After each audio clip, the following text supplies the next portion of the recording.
Olá pessoal, espero que esteja tudo ótimo com vocês. A gente vai conversar um pouquinho hoje sobre o teorema do impulso. A gente aprendeu em outras aulas, em outros momentos, que o impulso está relacionado com a força média e com a variação do tempo. E aí a gente viu que quantidade de movimento está relacionado com massa e velocidade. Só que olhando para os dois, a unidade de impulso era newton segundos e a unidade de quantidade de movimento também é newton segundos. Ambos têm a mesma unidade, mesma grandeza física.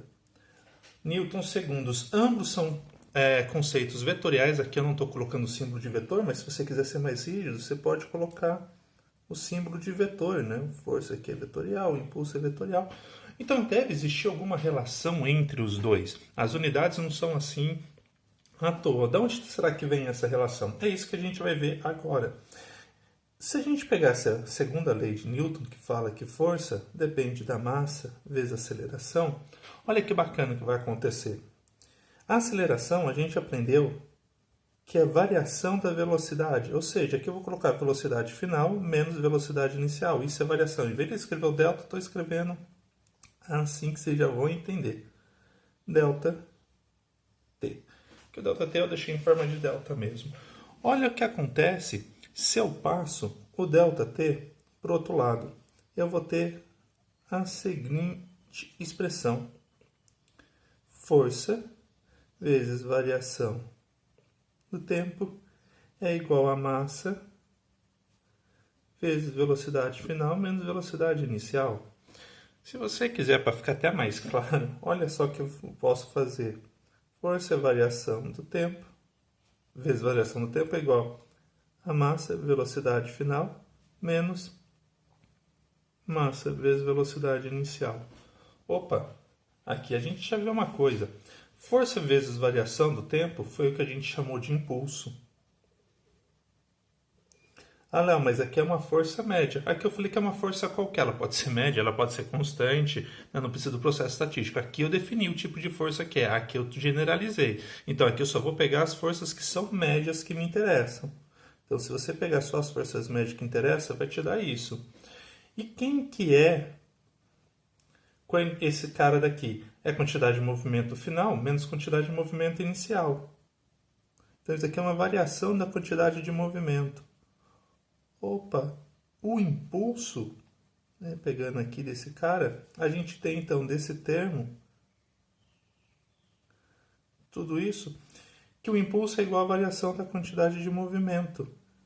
E aqui a gente tem o nosso teorema da energia, do impulso. Então, quando eu falo teorema do impulso, é isso que eu posso falar para vocês. Então, é essa situação que está acontecendo. O impulso você pode calcular também como variação da quantidade de movimento. É uma outra maneira de calcular. Outra coisa que eu posso comentar aqui com vocês é um conceito, sobre um pouco mais, chamado sistema mecanicamente isolado. Vocês podem ouvir esse termo. Sistema mecanicamente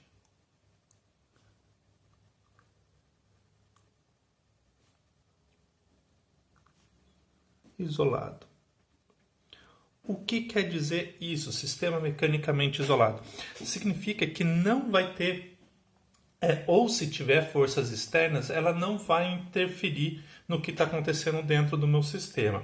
Um exemplo disso, eu acho que o exemplo mais comum, que aparece mais em livro e tudo mais, é a situação de uma mesa de sinuca. Acho que todo mundo aqui já conhece uma mesa de sinuca. Se não, se já jogou sinuca, você pode ter lá uma mesa. Nessa mesa de sinuca você tem as caçapas, mas vamos supor que está no começo do jogo. Você tem as bolinhas aqui para estourar. Quando está nessa situação inicial, você vai ter que aqui o sistema é mecanicamente isolado. Você não tem ação de nenhuma força externa. Até que, em um dado instante, alguém dá uma tacada na bolinha para o jogo começar. Essa tacada é uma força externa.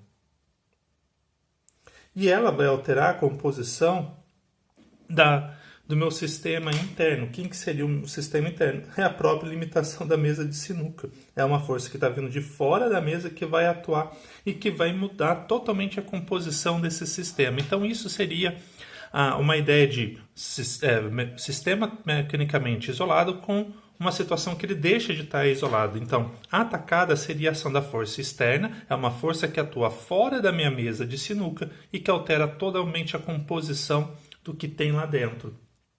Quando que o sistema pode ser considerado que ele é mecanicamente isolado? Quando a força externa é igual a zero ou muito pequena, tão pequena que ela mal altera a situação aqui dentro. Então, se ela alterar muito pouco, também vai considerar isolado.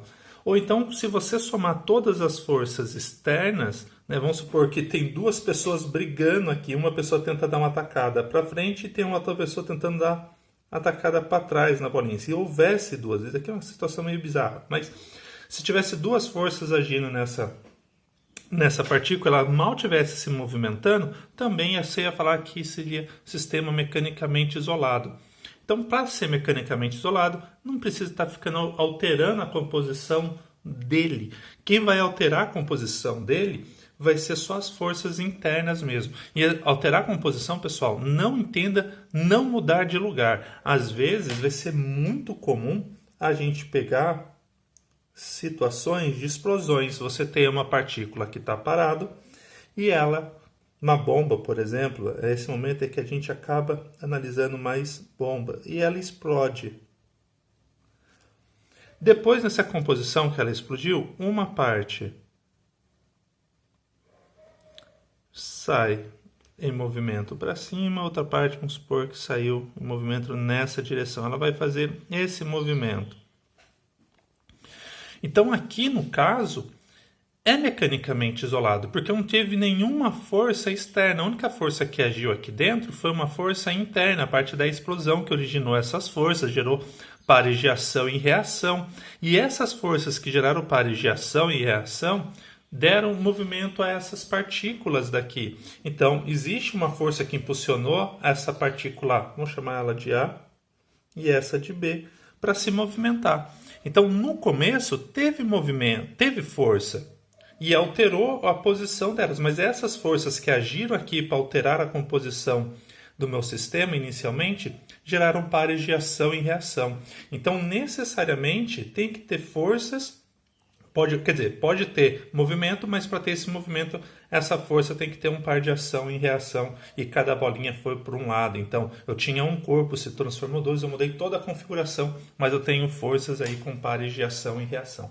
Então, seria um sistema também mecanicamente isolado. Então, é isso daí que vocês precisam saber. A maioria dos exercícios vão ser todos mecanicamente isolados. E agora é só a gente colocar a mão na massa e treinar mais um pouquinho para ver como que vai aparecer nas questões. Vamos lá?